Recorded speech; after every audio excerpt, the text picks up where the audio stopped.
There we go. Animazing, yeah. Animazing. The stories of Kevin Seymour. Yeah. We gave you a theme song, Aramis. I appreciate you. Welcome to the show, everybody. This is Animazing, the stories of Kevin Seymour. I'm your host, Aramis, and today I have Tom and Dorothy Fahn on the line. Holy moly, it's so nice to see you. Thank you for finding us. We are so so we've been at it for a while since the early 90s, and I got your email. Mary Claypool, the greatest, recommended you as the Jameson Price. Jameson Price. Nice low voice.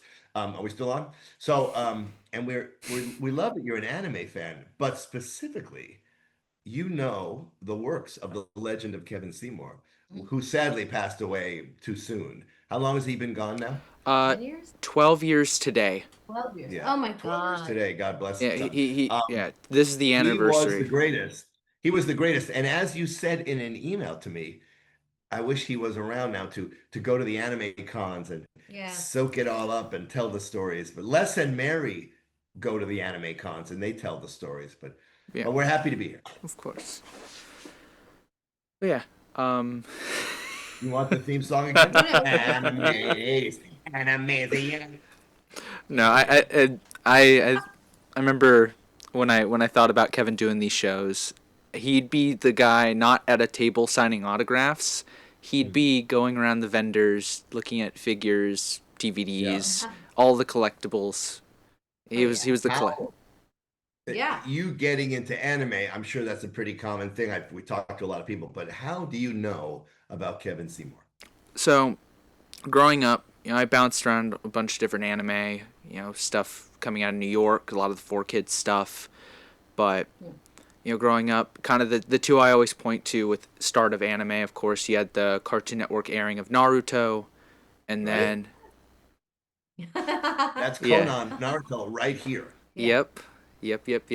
And then the other one that I grew up with was Code Geass. Came out around '08, and it pulled me out of a really, really dark place. And mind you, I had watched some of the other, my dad's a sci-fi guy, so I had seen Bebop, I had seen a bit of Trigun, and so, yep, I got a whole list here. And I have a really good ear for things, and so it wasn't just voiceover, it was writing. A writer has kind of a tell. And so, as I, grew, got older, and especially the past few years, just rocky road for me, it kind of went circled back around to like, wait a minute, this sounds familiar, and I just started talking to people. And turned out, a lot of these stuff I had seen were directed by the same person, written by the same person. And then my mind went down that rabbit hole of, okay, now let's dig deep and figure out what's going on. I hit the, and I love puzzles, I love mysteries, and the man of mystery himself, Kevin Seymour, had nothing. But just the type of man he was, just from what I had heard initially, it resonated with me. So I dug deep into the other properties, not just the major ones like Bebop, like Trigun, but I went nitty gritty and decided to go all of them.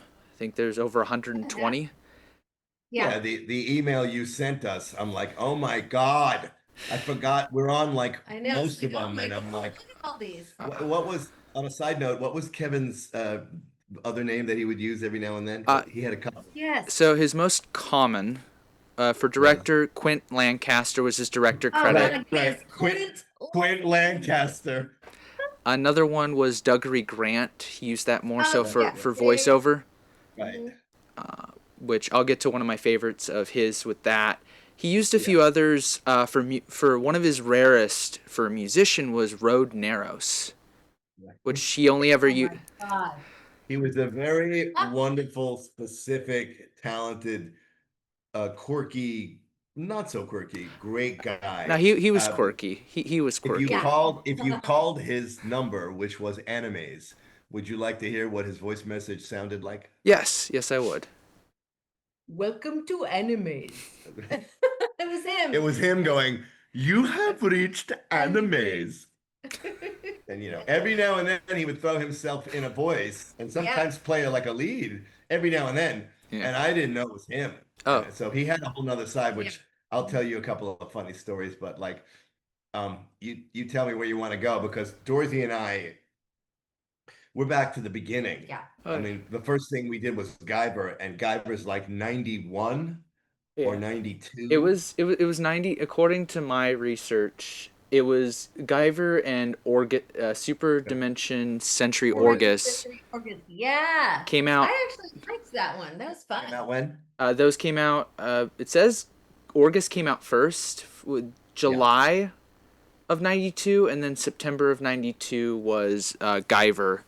And then there's we were working on them around. You want to know how we found our way in? Because I'm going to drop a lot of names of people who you're going to need to talk to if you want to tell the whole story. I have a list on this spreadsheet of every name, and so it's I want to talk to everyone, especially those who people are like, go talk to this person. I'm like, yes, I want to. It's just getting in contact, because Mary, it took three people to get a hold of Mary. I think it was Jameson. Mary Claypool. Yeah.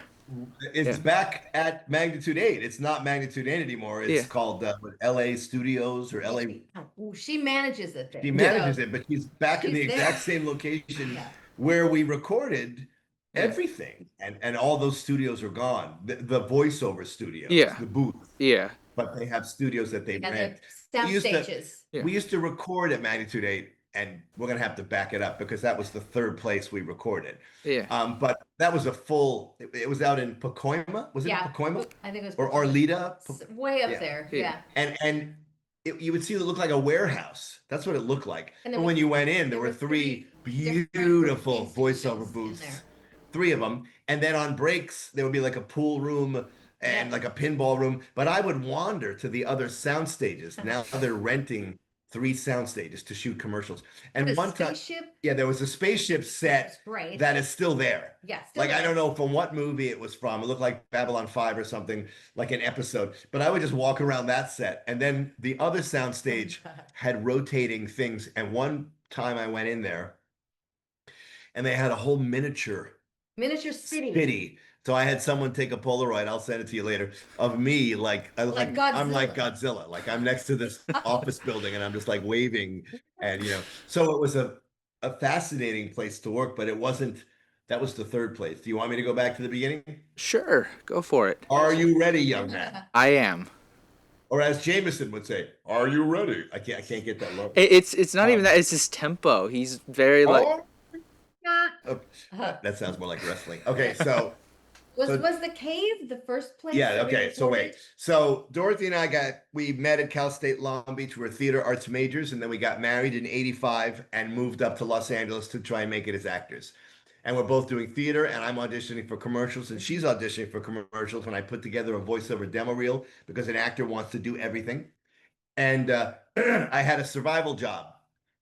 My road to voiceover anime starts in 1987 when I'm working in the mailroom at Empire Films.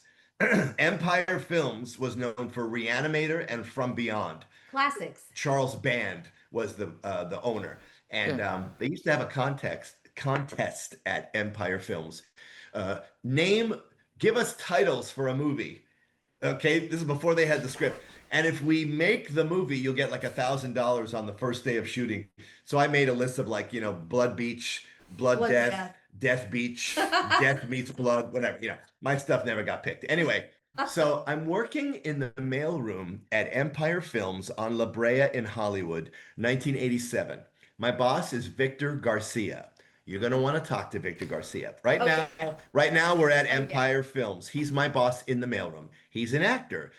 One of the most wonderful things he did was Stand and Deliver, Edward James Olmos movie. He plays his son. He's a wonderful actor. Yeah. So he's an actor working a job in the mailroom, and I'm working with a guy named Steve and a guy named Ivan.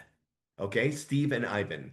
Ivan wants to be an actor. Steve wants to be a musician, and I want to be an actor. And for some reason, our jobs were to go make deliveries. So I'd bring film to a photo chem and I'd make a bank run, make a deposit, just run all the errands, pick up lunch. And in the parking lot, I'd see this other guy, Steve. And I go, and all of a sudden we became like old men. We were like 27. And I go, "Hello, Stevie. How are you? Did you go to photo chem?" And he'd go, "I did, Tommy, but I had the plots. I had to go to the bathroom. Oh my God, I feel better now." And we'd be like these old men. Okay, that's Steve and me, Tom. Wacky actors. Got it. That's normal. Okay, and Ivan, a couple of years later, 1991. I think Steve is still working at Empire Films, but he's moved his way up. I think he's Charles Band's right-hand man. He'll tell you about that if and when you get to talk to him. And if you do, he's the nicest. Well, I didn't tell you who the Steve is yet, so but I'm sure you're figuring it out. Yeah. Okay, wait. So Ivan, this other guy, he ends up getting in Platoon. His name is Ivan Kane, Oliver Stone's movie. And then he has this thing called Ivan Kane's 40 Deuces. It's this burlesque show with all these beautiful dancers that's in Vegas right now at the Mirage. He's had it. And his name is Ivan Kane's 40 Deuces.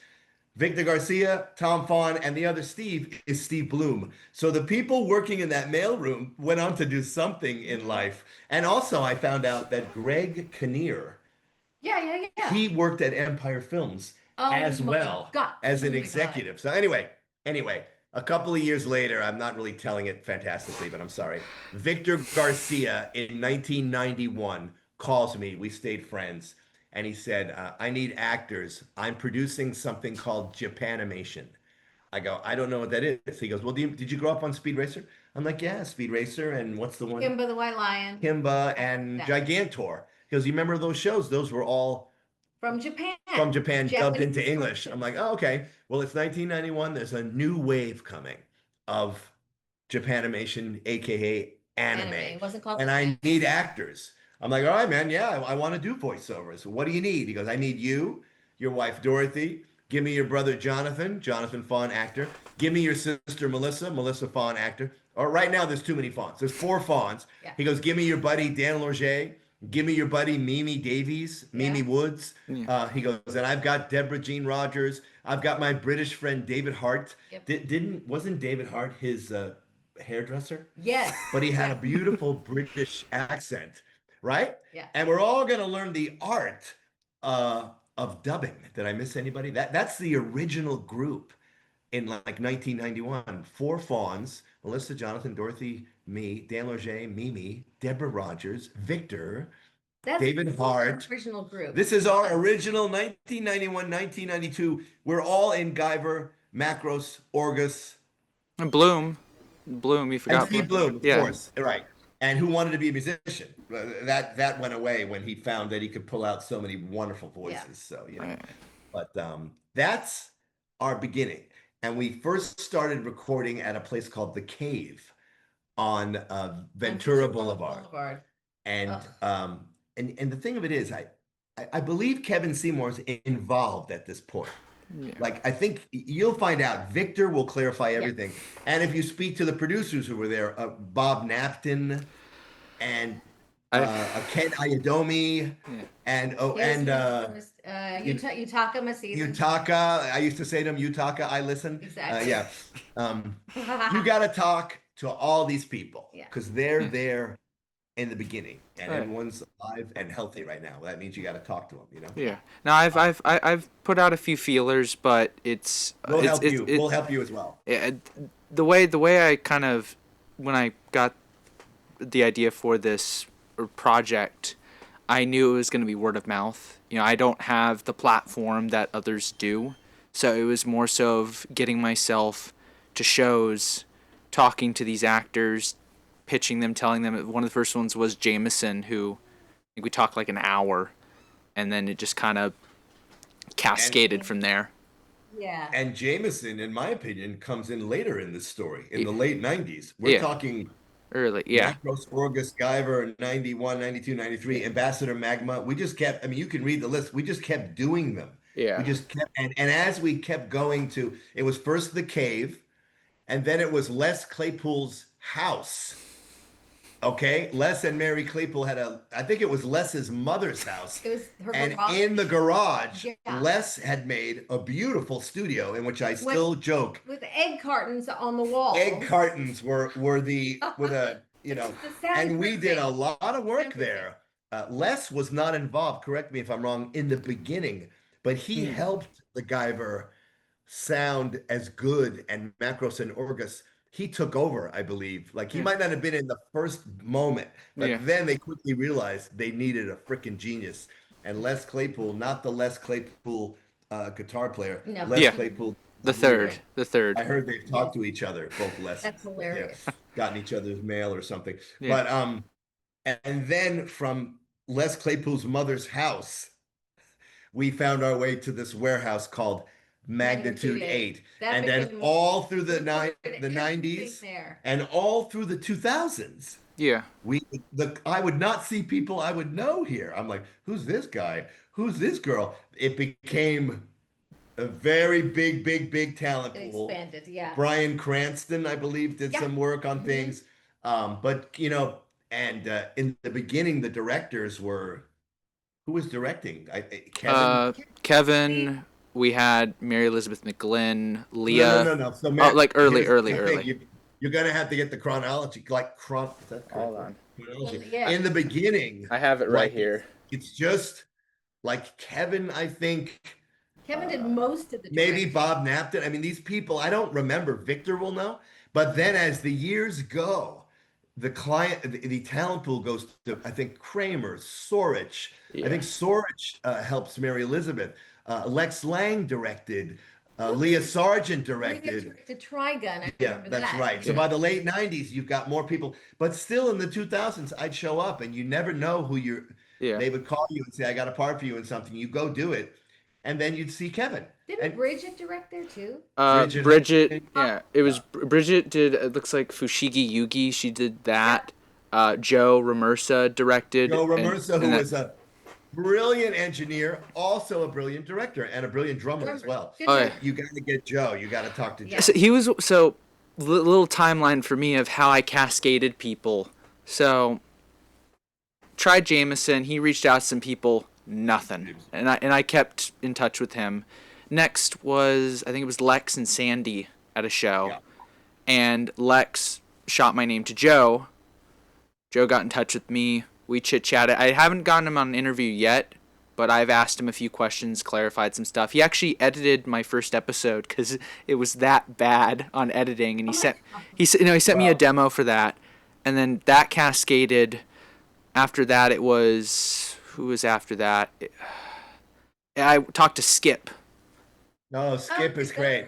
Skip Stelrek. Again, he comes in a little bit later. I mean, we're like the early 90s. Yeah, but then many of those great people are in by the mid to late 90s. Oh, yeah. As well as Jeff Nimoy. Jeff Nimoy's directing. You probably have a list of all the people who directed. Do you have the list of who's directing in like the early to mid 90s? I do. Let's see here. Kevin.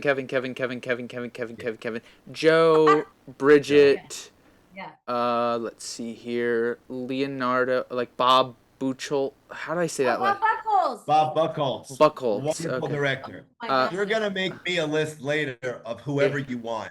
And I'm going to forward an email to all these people. Yeah. Okay, buddy? Because I have to tell you something. Kevin Seymour's genius was almost, I'm not going to say lost, but he was so good at what he did that I took it for granted. Yeah. Mm-hmm. Like I show up and he's directing me.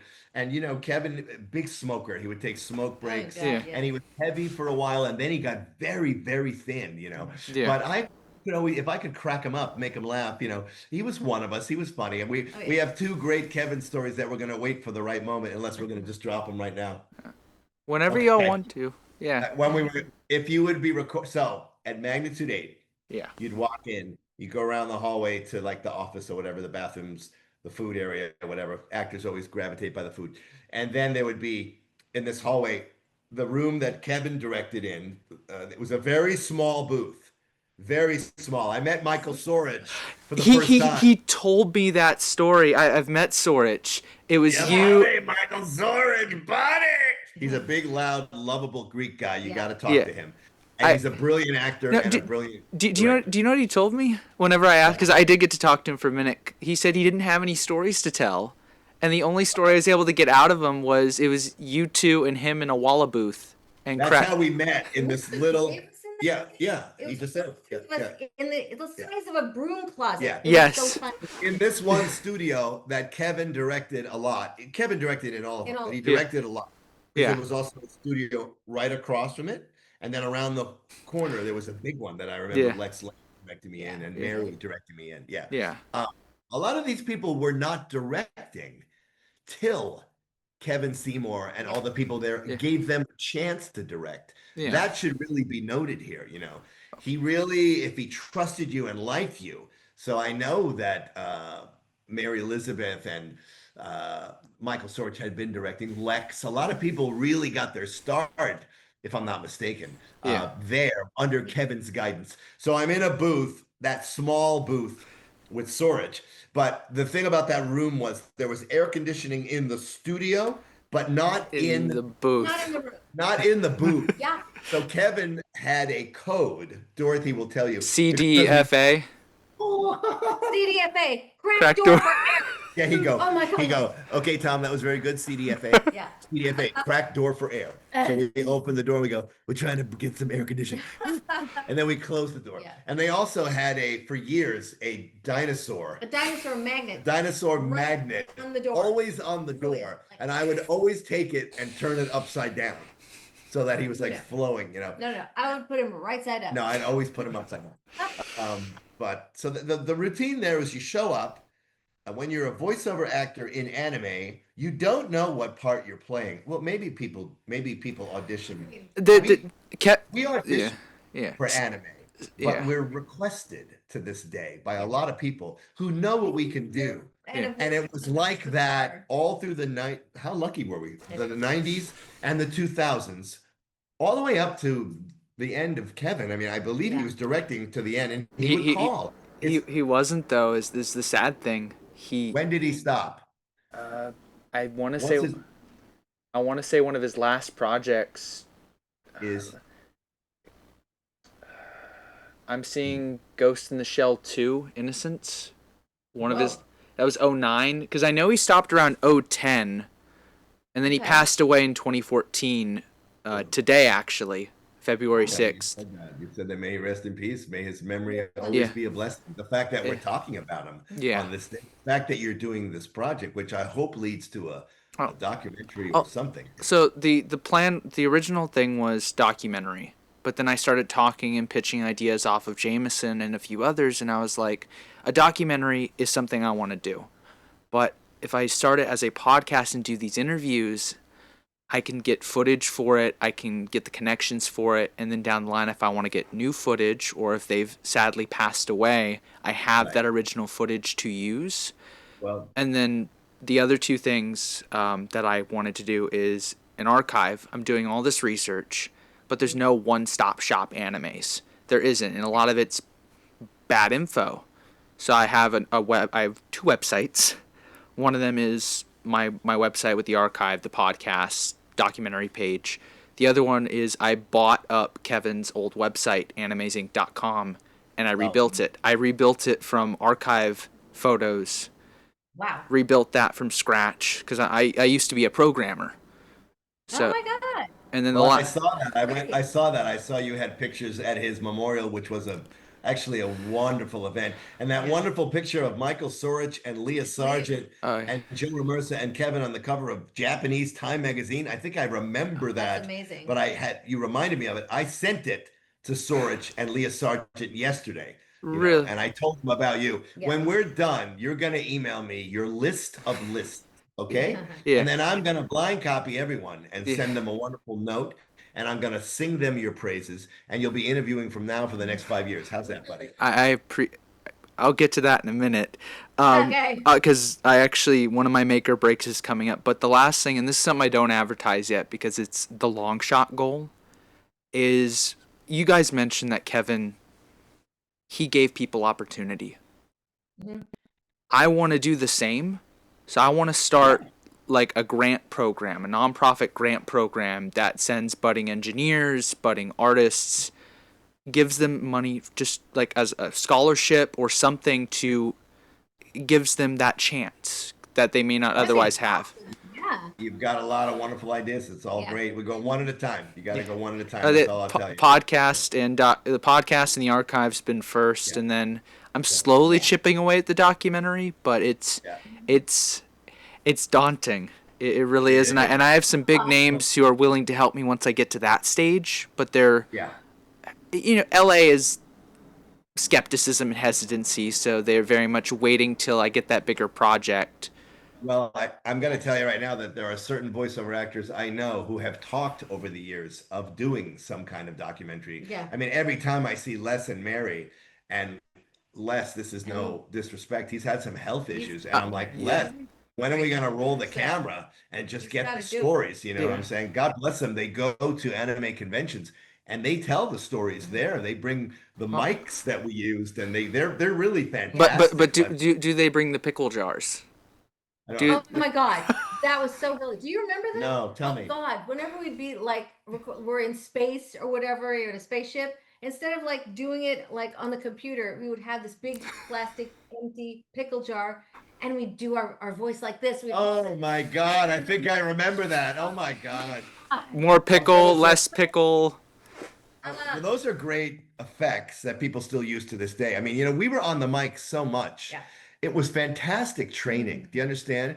I mean, not only we got paid a little bit, but and the fact that we do these conventions now 35 years later, and so what people remember from me is the Guyver. They're like, dude, the Guyver, and the Guyver's early 90s, very violent. They did it over in the 2000s. Not as violent. Yeah. And people said, "Oh, it looks good, but it doesn't have that." It doesn't have the 90s grit. It doesn't have the 90s grit. Grit to the 90s anime, which we never knew about. Oh, But I wanted to tell you earlier, going back. Yeah.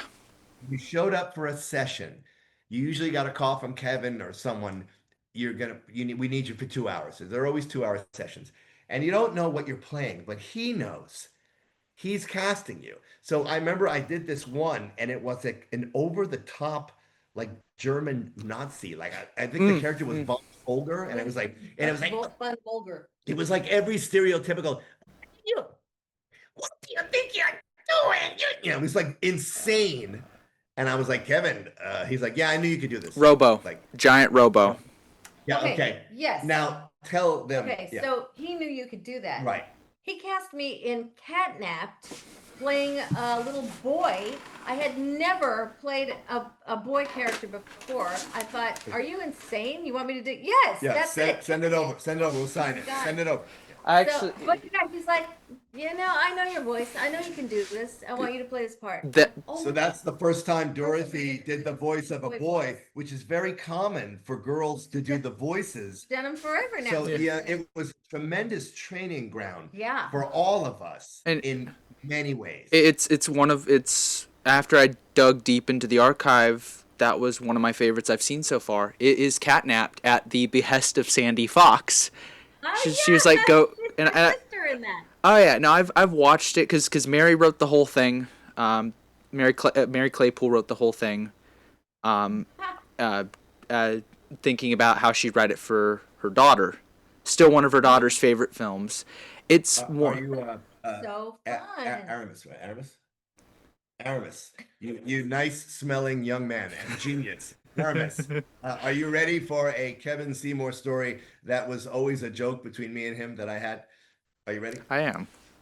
So back in the day, I just want to tell you this. I'm going to tell you two things here. This is the way they used to record us. We would meet the night before at Ken Ayadomi's townhome. In the very beginning. In the beginning. And he would have the whole cast there, okay? This is not ever done, and it would soon not be done because they realized it cost so much. Yeah. He'd have us all there. We'd watch the episode of what we're going to dub while we had scripts, while they fed us dinner. They'd have sushi laid out. They'd have sushi Yeah. or pizzas. Yeah. And this went on for a couple months till they realized, we can't do that. We don't need that anymore. Yeah. This is like we're trying to figure out how to do it. So now we go to the cave, okay? And this would change for Les Claypool's garage. And of course change for Magnitude 8. But we go to the cave. They've got our scripts on stands, and we're all recording together. Which you cannot do in anime. Because bleeds we're over. dubbing. We're dubbing the finished product, right? Yeah. They've taken the Japanese out, and they didn't have beeps.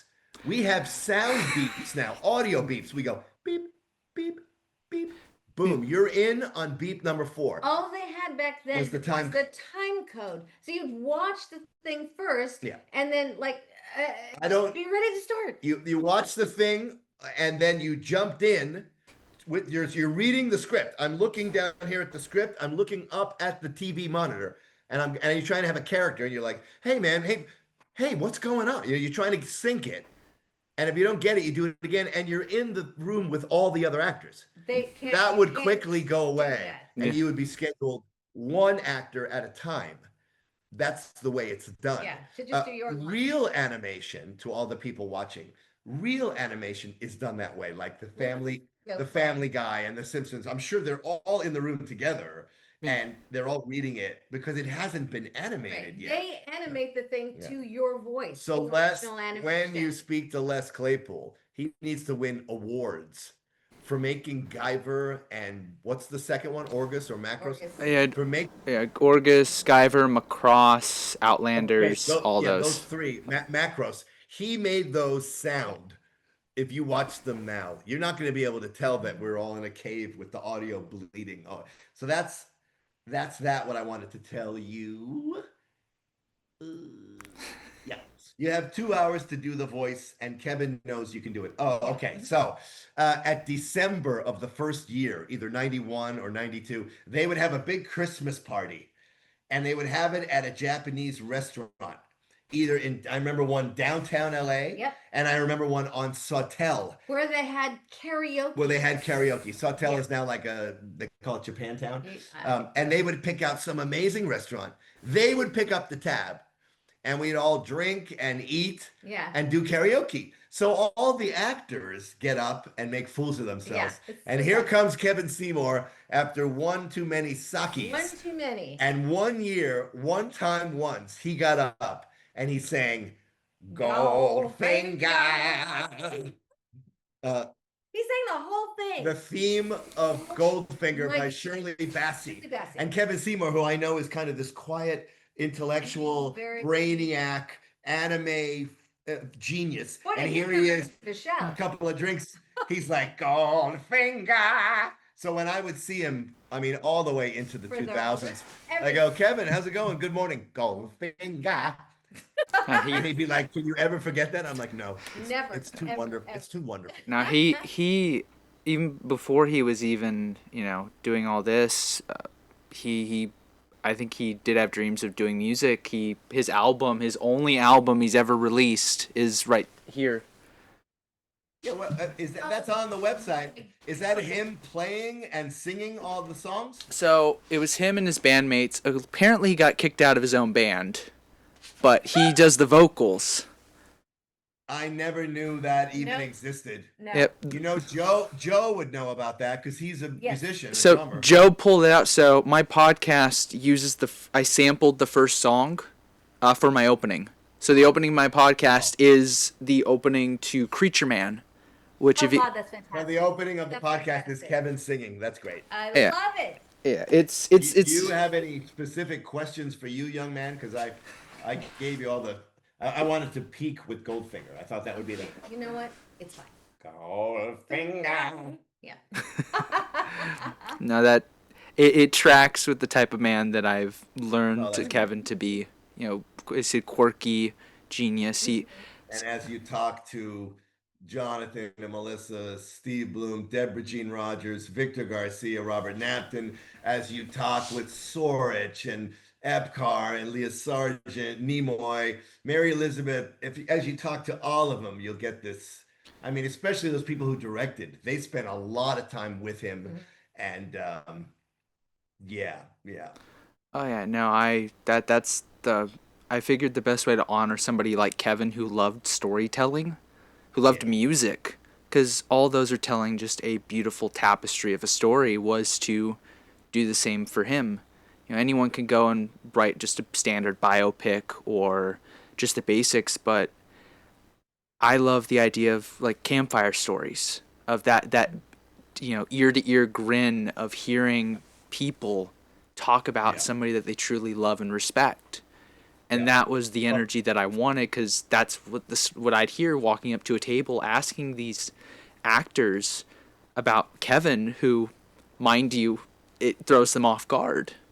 You have Yeah. somebody who, like, I think like Dave Wittenberg, he's always hearing about his Naruto, and I'm bringing up somebody from when he started, very happy to talk about that. Same go with Jameson and everybody else. So it's that. Those are great actors, all of those guys. Great. Oh yeah, but And Doug, you got to talk to Doug Airholtz. Wasn't he there? They were all there. And Bob Buckles. and Paul Williams. It's a little bit funny. Oh, Bob Klein. Bob Klein. Just like, Klein. you got to give me your ultimate. When we're done here, just email me your ultimate list. Yeah. And I'll see what I can do for you. Yeah, some of them are hard. I think one of them that I was like, because my background, I used to be a cybersecurity professional. I work with computers as a programmer. I lost my job, but no, it was. I would think you could get another one of those. I mean, Easily. man, this is the world that we live in, right? It's about that. I've been hustling to make a living, so it's. Don't give up, young man. Don't give up. You've got a nice spirit. You're like a nice looking fella. I mean, you're doing good, buddy. Come on now. Don't give up. Yeah. That's right. That was Tom and Dorothy Fahn being sincere. You don't have to tell me that. Oh, yeah. I'm here. But a lot of times we feel like, and I think I mentioned this to you earlier, maybe before we went on, a lot of times Dorothy and I feel like maybe we were back like in the first season, like the first team, like, though there are some people, I mentioned this to you, who go to the 80s doing anime, and that would be Richard and Ellen, Old school. Dave Warren, Doug Stone, Stone, Dan Warren, Doug Stone, Kramer, Steve Kramer, and Barbara. They all, I think I mentioned that. They go back to like Robo something in the mid 80s. Is that Robotech? Yeah. Robotech. That's like, I didn't even know there was anime before the 90s, but Oh yeah. there is. No, it's insane. It has its own like some of the stuff is unhinged. Like Kevin got to redub a lot of those. Castle of Cagliostro was a redub. Akira was a redub. The most like, this is the thing. I got to play Fujiko Mine, who was like the lead female in Castle of Cagliostro. I think Edie Merman did it before me, and then after that, I never played that part again. Michelle Ruff took that part over, from then on. But I have this one. Yay! That's awesome. And the thing that I'm getting, we prepped for this before we talked to you, is Kevin knew the stories and everything before any of us. Kevin knew the Japanese versions. He knew all of it. He is the guy I want to go in the booth with and go, all right, man, what do you need? Yeah. And he tells me a little backstory, and then you find the voice in the first minute. Try this. He goes, yeah, that's it right there. Stay right there. That's the voice. And so then we do that for 2 hours, and then he goes, CD. So what did he say? CD. Crack door. CDFA. We open the door for air. We come back and we keep doing it. 2 hour session, But he really, he knew. As a great producer, writer, director would know. Yeah. And there's only a few directors I can think of that would take that time to craft or understand the characters. The one that I always jump to is Kurosawa, the legendary Japanese director, who a lot of like Kira Kurosawa. Kira Kurosawa. Kevin. He coming on next? Here, I do not have a way to bring back the dead, unfortunately. Yeah. This is my way of bringing them. It's the memories. It's the stories. That's how the dead don't truly stay dead. They're kept alive. Of course, we're giving credit to the work that he did, man. He lives forever. He does, and even with his work, a lot of his big ones will be remembered for ages. I definitely don't want those small ones to be forgotten, because some of the smaller ones, in my opinion, were some of his best. You'd mentioned Catnapped. Yes. When I watched that one for the first time, it threw me for a loop. I think I called it Ghibli on acid, because it just, you had, I think it was you and Sandy as the leads. It was Sorich, Forrest, and. There was one more who played like the tree. Was that part in that one? No. Richard Epstein might have It, been there, no, buddy. it was Bob. It was Bob Pappenbrook. Oh, Bob Oh. Pappenbrook. Let me tell you, buddy. Yeah. His son is now Is A superstar. a superstar, but Yep. we know Bob, and we knew Bob's wife, Debbie Rothstein. Debbie Rothstein, who she Yeah. doesn't do voiceover She was around anymore. at the But beginning. she was there back then too. Another one for you to talk to. Boom. Yeah, well, I'm gonna try my luck. I think next week there's a show up in Austin. I'm gonna drive to where Bryce is gonna be at.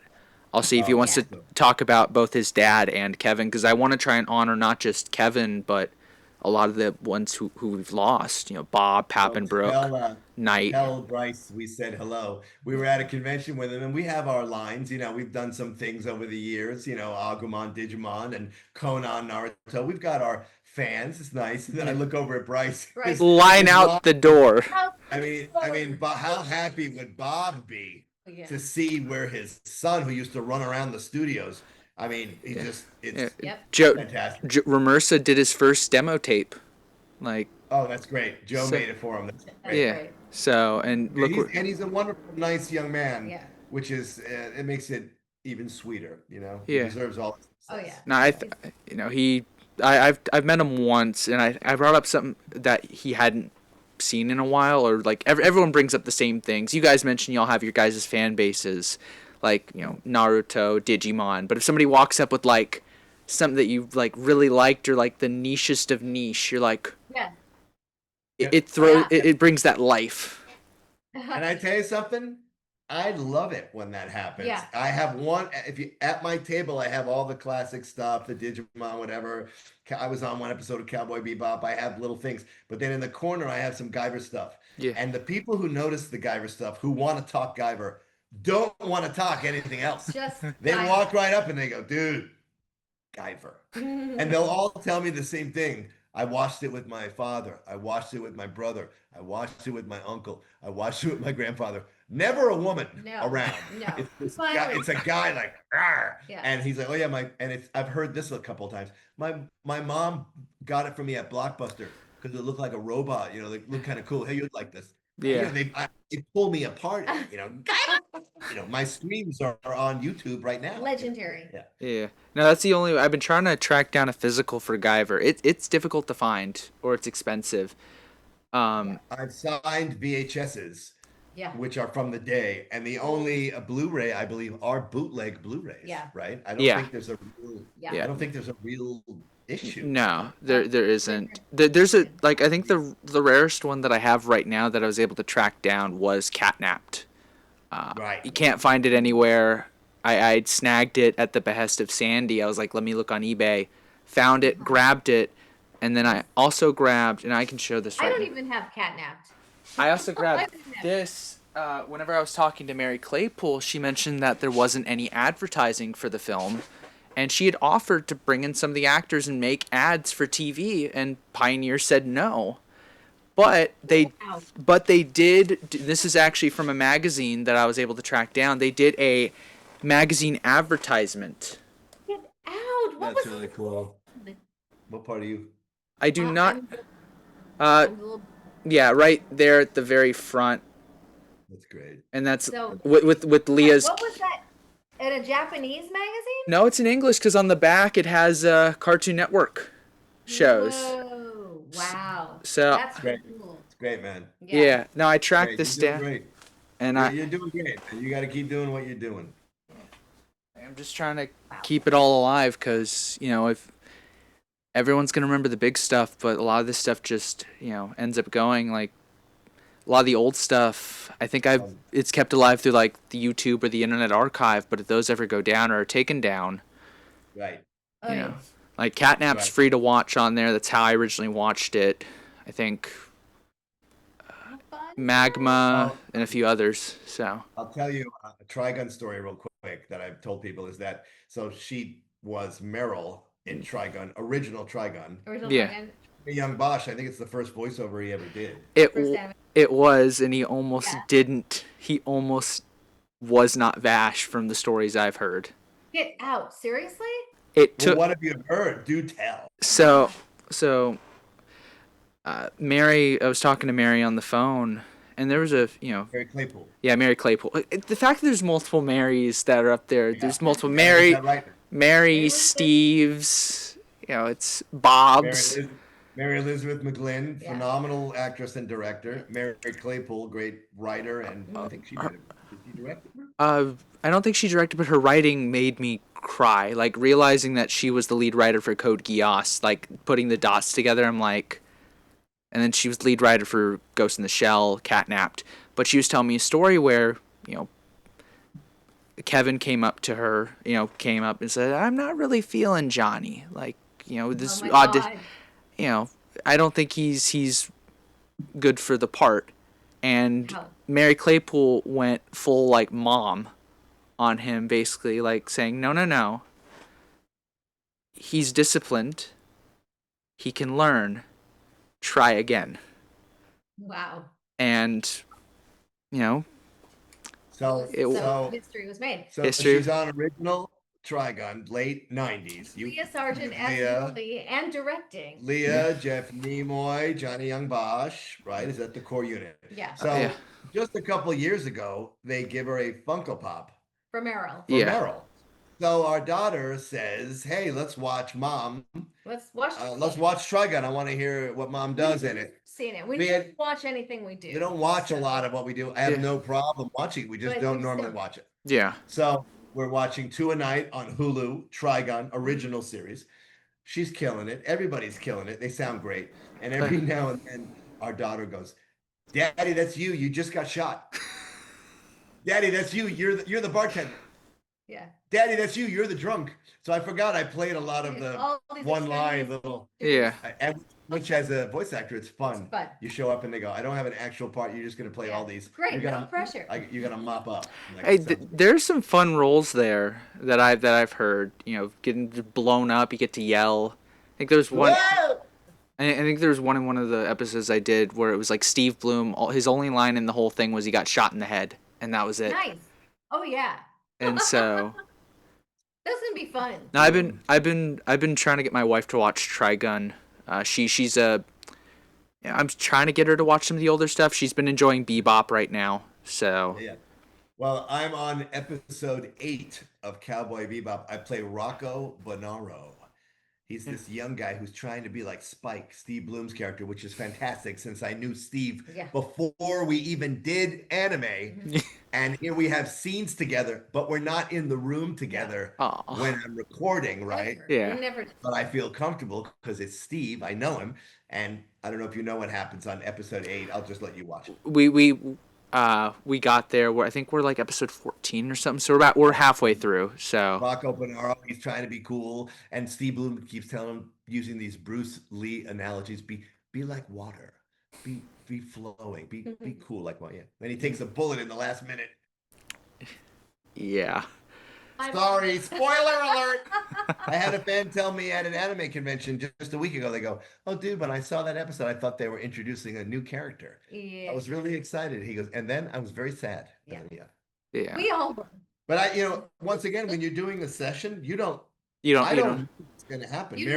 Mary Elizabeth was the director on that. Yeah. And so we just keep going. And she goes, "Okay, let me show you the last scene." She shows me the last scene, and I'm like, "Oh." She's all right, let's do it. So then we just do it, and then I've said this before. She paid me a compliment. She said, "You son of a bitch, you made me cry." So so that's for an actor, that's the highest compliment. Yep. So. No, absolutely. Like I God, processing a lot of information. Now you said the ear to ear grin. That's I. How are you enjoying Tom and Dorothy Fahn, the experience? Are you enjoying it? I am. I really. Are we giving you the gems? Do you have specific questions for us, or are we good? No, I. Look at him. Yeah. He's the nicest smelling podcast host I've ever met. Aramis. That's right. Okay. I mean, come on, you have to make that. If you don't make that, wait. Oh, she likes me. So give me a second. Yeah. All right. Aramis has to pull it together. I do. While it's on my mind, when you mentioned you don't know what's going to happen to a character, I think I've only ever talked to a few actors who would either they read ahead in their own material or they knew the topic. Like I think I had an interaction with a voice actor who it was for a Gundam property, and he knew enough about Gundam and the tropes where he saw his character, he saw the opening lines, and he's like, "I'm dead at the end of this, aren't I?" Oh my I mean, God. sometimes you show up, like I played a couple of psychos on JoJo's Bizarre, which is very bizarre. Oh, And they showed me the character. I go, what about this guy? They go, yeah, he's a psycho. You'll be dead in 2 hours. I'm like, okay, let's go. So, Uh, but for the most part, I like when they don't tell me. oh, yeah. Well, they had to tell me on that one because there's screams and like a fight To scene, come and at the end. they save that at the end of the session. Yeah. If you're aware. 2 hour session. If you have to scream or fight, they usually leave it for the last couple of minutes. So your throat, yeah. So you don't have to worry about, So if it's your voice, you've already finished the episode. So Yeah. if you get in the car and you have no voice, you've done a good job. Oh, yeah. While it's on my mind, God, the Tom and Dorothy experience is a wild train. I will put it at that. Well, we're giving you some gems, buddy. Come on. No, you are. Honestly, I couldn't ask for anything more. Like this is what the show is about. This is what the documentary's energy is going to be. It's going to be just the passion, the love for Kevin, for Animaze, for just that era of dubbing and the man, the myth, the legend. Yes. Well, then would you agree with the statement that many of the fans have told me, and I've learned this only from doing anime conventions the last couple of years, they all say they prefer 90s anime voice acting. They say there's the fact that they've done the research and they go, all you guys have come from the theater. I would. You all started in the theater, and you all bring a little something to it. Yeah. Because I don't begrudge. I don't begrudge any actor getting any work ever. Yeah. It's hard to be an actor. Oh yeah. But what do you think as a fan on that? I don't know. I haven't watched other anime. I just know what I did. So, Yeah. So the way I like to describe it is, there were 4 origins of anime dubbing in the West. You had LA, which Kevin was kind of the father of that era. Yeah. You had Canada. Right. So yeah, that was like Ocean Group and everything. So they did dubs of Dragon Ball, and they also did some Western cartoons like Ed, Edd n Eddy. Right. Wow. Which aired in America, didn't even air in Canada. Wow. And Silly. And you had some actors, I think like Erin Fitzgerald, she went from Canada to LA. So a bit of bridging there. And I think some of the Gundams, not the like double O's, like 80 that Kevin did, but like some of the original, like I think it was Gundam Wing, were done up there. And then you had New York, which I saw photos from Ohio Con, Sinter Nicholas, NYAV up there. You had 4Kids Entertainment, that kind of where they were dubbing. They were, I don't even call it dubbing, it was Americanizing, Yu-Gi-Oh, Pokemon, One Piece. That all came from New York, right? It did. And then the last one, which came a little bit later, and I like to purely joke that they kind of sucker punched all 3 of them and took all their stuff, was Texas. Yep. Which I've heard a few stories here. Huge anime. Now, recently, in the last couple of years, maybe post-COVID, some Texas companies also have an office in LA. Yeah. So we've been reading and working for some people. Yeah. Brittany Lauda, who comes from she comes from New York originally, then Texas, now LA. So she's hitting them all. If she moves to Canada, she's got the, but but some of that is opening up, but that isn't that why you didn't do the Trigun? Didn't they do it in Texas? Yeah, there was no office in LA at the time when they did the movie. The sequel. Yeah. Was it the sequel or was it the film? Because I don't see both. Film, but it's the movie. There was one Trigun movie, and they didn't have Johnny Young Bosch and a bunch of other people who I never heard of before because they did it in Texas. And they didn't want to fly out me, and they didn't want to fly out Jeff Nimoy. They didn't have the budget, which is a bummer because nobody had home boost. I mean, maybe some really, really super important people did, but so we couldn't record from home. That wasn't a thing back then, and it wouldn't be worth it to fly yourself out there to get paid this much. So we weren't in it. I also remember going to maybe the first, or I don't know, an anime convention like in the late 90s. It might have been San Jose, where we signed VHSs. VHSs. Yeah. And I don't know if we even charged any money. I think we just signed, and we were just so amazed that anyone even knew what Macros and Orgus and Guyver and Ambassador Magma was. Yeah. One of the I don't know if this was signed back then, but one of the VHSs I bought from, because I had to, a lot of the stuff I got from eBay or I tracked it down at my local half price. Uh-oh, let's see. This one. This one. What you got there, Aramis? It was this one. So this one came signed already. And the signature, I don't know if it's old or whatnot, but Ambassador Magma. What the heck? Who signed it? I think it was Steve. Yeah, Steve Bloom, maybe. Yeah. But Big S. Could be. Yeah. And I'm just like, lucky me, because I didn't know. Is he in? Steve Kramer. Didn't we go to the Golden Apple? Was that the name of it? Golden Apple? I don't know. I think I'm sorry for all you comic book fans, but I think there was a famous comic book place on Melrose. I think it was called the Golden Apple, and we went there and did signings of some early stuff. I mean, that we're going way back, man. You know, and you know, anime back then was like a niche, like all the way over here. Like now, it's way more middle of the road. I mean, we were behind a car the other day, and they had a Naruto bumper sticker, and I was like. They bumper stickers everywhere. I was like, let's pull up next to him and you give him a little bit of the Konan, you know. She's the voice of Konan right here. Yeah. Okay, gotta go. No, and what's funny about that is I was talking to I think Jameson asked me this question. He was like, you know, what is like, why was Naruto such like a big thing? Because as y'all mentioned, y'all don't watch what y'all work on. Right. Yeah. And I told him it was like back then, because there was a point where anime was coming to the West. Thanks to Kevin that a lot of it started circulating more, but the kids watching it were bullied to no end.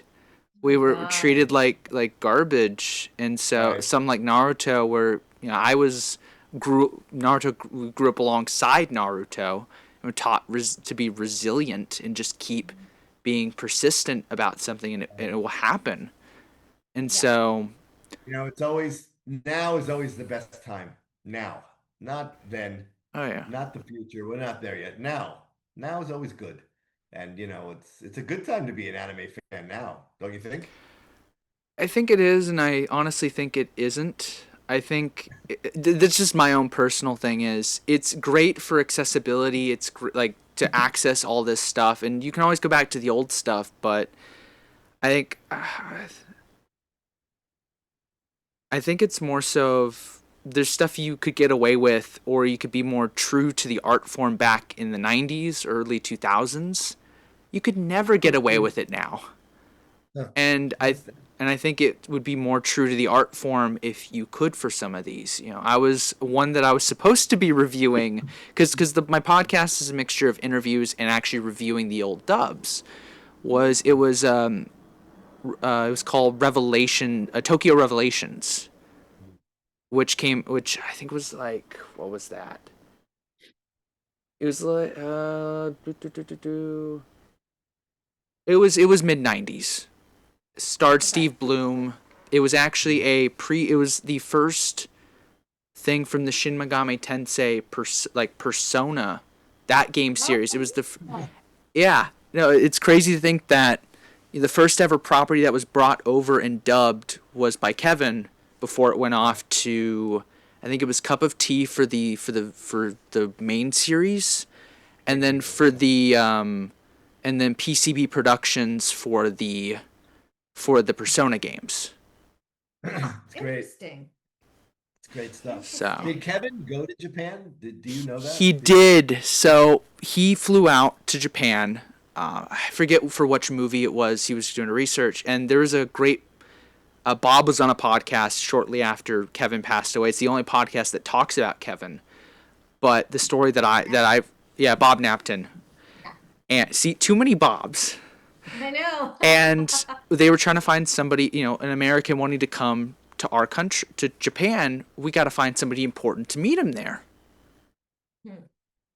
And they chose Hayao Miyazaki to meet. And he is known for, tell me. My Neighbor Totoro, Spirited Away, Castle Cagliostro was his first, so that's kind of the connection there. Basically, all those, all the way up till now with, I think.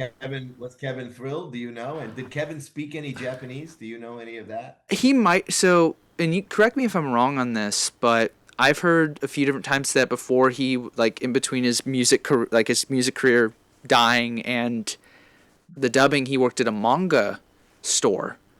And yeah, I think, and something in the beginning too, wasn't he? Had a manga. You're gonna have to speak to Victor Garcia. Exactly, because Victor's gonna give you the beginning. Yeah. Which is where I want to, where I'd love to start the whole thing is kind of chronological it. But he worked at a manga store to help get manga to the West, and then he helped with subtitling, which kind of circling back to stuff about casting, because I found this weird, like, kind of coincidence. Kevin was one of the first pioneers of color coding subtitles to match the characters.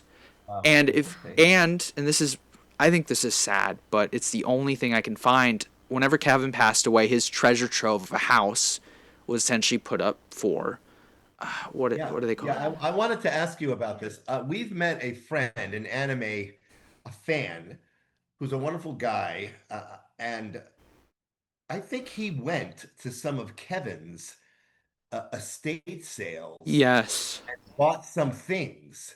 I might want to put him in touch with you. Yes. But what was that I don't think Kevin, I don't know what Kevin's situation was. Was he living with family or whatever? Yeah. And I don't know if any of them were anime fans at all. I think he was the only. Yeah, I've heard him and his family were a bit. The word I want to use is estranged, but I'm not 100% sure of his family dynamics. But a lot of the estate sale stuff of Fan sent me a website that had just demo images of all the different stuff. He had scripts for most of the stuff that he worked on. He had, of course, his collection of sci-fi novels, of records, of everything. And what was that Philip Dick? That incredible old book that I saw on one of your. It was like a 1940 something book, and it said, "This will be in my coffin." Was that? So this is not his book.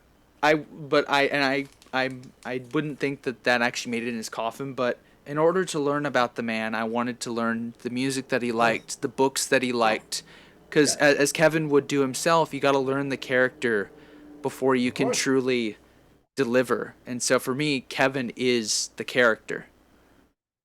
So learning the character of Kevin Seymour. Yeah. And so I saw this on your website. Yeah. Explain to Dorothy what that is. So this right here, if you go to animazeinc.com, the rebuilt one of his web pages has this as a screenshot. This book right here. I think it's under sci-fi, and so it's under one of the tabs. Kevin organized it in a way that, and it was a signed copy of this book on the inside cover. Mind you, if this is not the actual one. Right, you got a copy of it. It's like a 1954 science fiction magazine, when science fiction readers were even like niche, like, you know what I'm saying? But his signed by the authors. Yeah, and like it's all yellowed and everything. Like this thing is gonna fall apart if it isn't taken care of. And so I wanted to read it. I still need to get to reading it. I've been very, very busy and I'll get to this in a minute because it's one of the avenues of how I've been meeting these people. But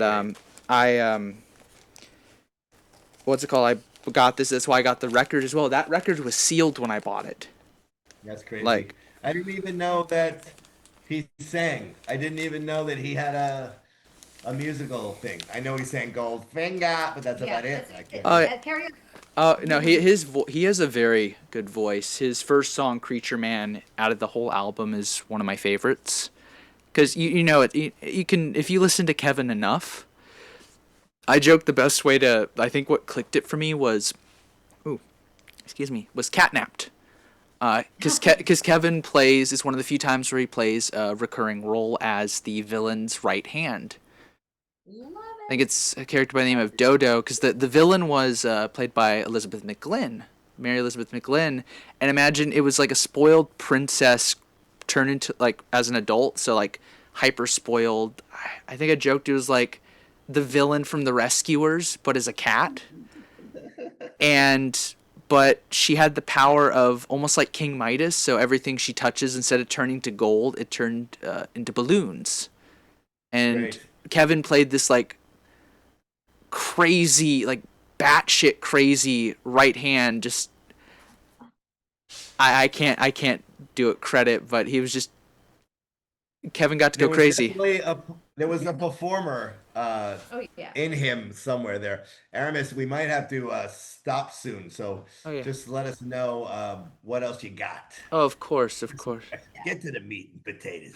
And if you have any meat and potatoes, that would be delicious. We already did meet. Yeah, I think we did pretty good. I We mean, did. this could, Dessert. Of course, of course. God, you guys gave me so much, and yeah. honestly, I appreciate it. I might have one more question, then I might stop the recording, ask you a few more off the recording, and then Yeah, we can. or keep it on, whatever you want, man. I mean, you want the gems, buddy. You want them. Yeah. True, true, true, true. I mean, maybe you want to make Let's it a do part, it. maybe you want to cut it up, make it part one, part two, whatever. Go ahead. I might. Well, I will ask, because you mentioned some photos that you were going to send over. If you have any photos from his memorial or anything from that era, I am looking to add to my archive for that. I will Or definitely have to look. I did bring a camera that day, and Jonathan and I told the Craft Door for Air story and the Goldfinger story. We Yeah. sang Goldfinger. And also in one big picture that's on the website of the memorial, I can see Jonathan and I in Yeah. the middle yeah, holding a drink with. yeah, I've been I'll trying to. look through my stuff. Yeah. But yeah, no, and I do want to say thank you for offering to help me get in contact with a lot of these people. That's been the hardest part, is just getting in touch.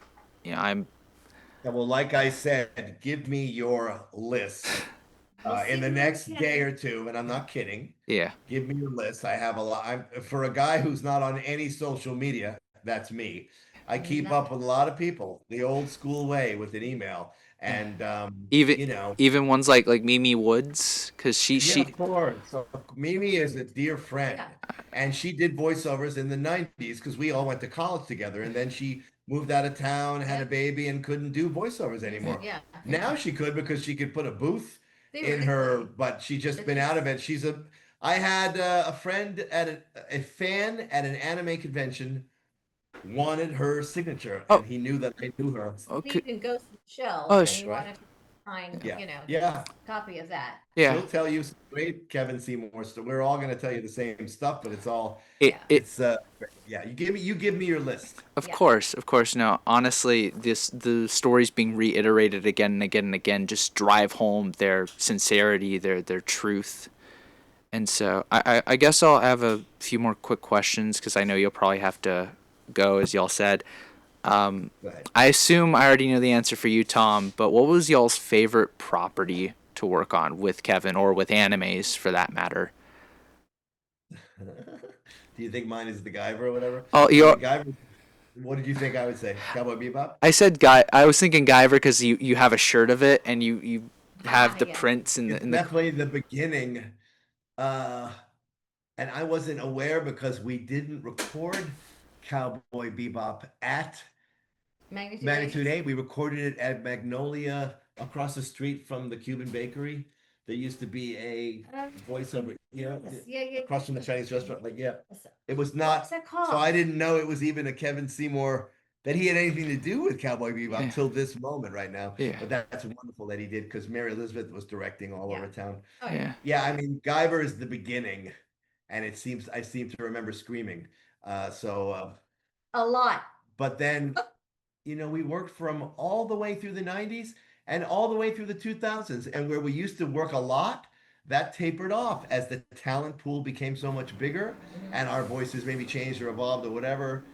But I would still get calls in the 2000s, and it was a great way to And we started working with other studios. Yeah. Instead Yeah. of up. Now we're at Bang Zoom and Studiopolis. Studiopolis. Well, we're not at. We're online with every other actor. You know, you go back to the beginning as an actor. Yeah. You get a job, then you go back and get online to audition, and you go back and start over. But Magnitude 8 and Kevin Seymour was like a constant in the 1990s and the 2000s. So many years. We knew we would get on the mic. Well, We knew we'd have experience, and then every now and then we'd do something that we never did before, like Fahn like something insane. Catnapped. Something. Yeah, Oh. and it was always nice to see Kevin. He would take a break and smoke his cigarettes, and I would take a break and wander the studios, and we didn't talk a lot, and he was very I knew there was a private Kevin, but in terms of whatever the product was, I know that I surrendered. I didn't have to worry because I know he knew what he wanted and what he needed, and he was a very good director. He could articulate exactly what he wanted, and then I'd make little jokes. I'd throw in in the middle of the session, I go, Goldfinger. He'd go, okay, Tom, we're moving on. Yeah. He'd ignore my comment, but he's very focused. Great guy. Yeah. No, You have a favorite thing? What? Yeah, Trigun. Yeah. Meryl, of course. Eh. Awesomeness personified. And that's the story of her. That's her autobiography. Dorothy Fahn, awesomeness personified. Go ahead. No, I've been rewatching a bit of Trigun just to kind of get. I like to rewatch some of the. I've been rewatching a lot of them just to they're long shows, so if I'm gonna do episodes on them, I got to rewatch them. So, but no, that one. You have to do your due diligence, young man. Oh, of course, and just listening to some that was Johnny's first role versus I think the last one. One of the last ones he did for Kevin was Code Geass, and you just see the transformation from that. It's it's one of my favorite of his, of Johnny's, and I joke, but I mean it that I think Code Geass was like the amalgamation of. Like everyone was in it. It was the magnum opus of Kevin. That's my opinion. So Everybody was in that. Were you in I don't know. I don't. I'm upset. Oh no. That's great. It, This business, you can't make the phone ring. When the phone rings, you go. yeah, because that one it was. I think the leads. Does anyone use the phone anymore? I do. Some kind of phone. I do. Oh, we froze. We Oh. were frozen. You are. Now you're back. It happens. Okay, that's good. But yeah, no, I want to help you. I'm a very linear guy, so I really want you to speak to Victor Garcia. I want you to speak to the beginnings. So you can lay the groundwork and go through the 90s. Yeah. Oh no, absolutely. If you can help me get that start, I would appreciate it because no one's getting any younger. Emailed Victor already about you. He's like, dude, give me. Oh, I gave you his email. Yes. Who's this guy? He's dude. I'm dude. You're Listen, dude. dude. All dude. Yeah, I'm gonna go ahead and You're breaking up. I'm gonna go ahead and I'm gonna wrap up the recording just so it doesn't freeze and less editing for me. And then what was the name of the show again? So this is Animazing, the stories of Kevin Seymour. Animazing, the stories of Kevin Seymour. Oh yeah. I might change the tune. But no, I really appreciate y'all coming on to the show,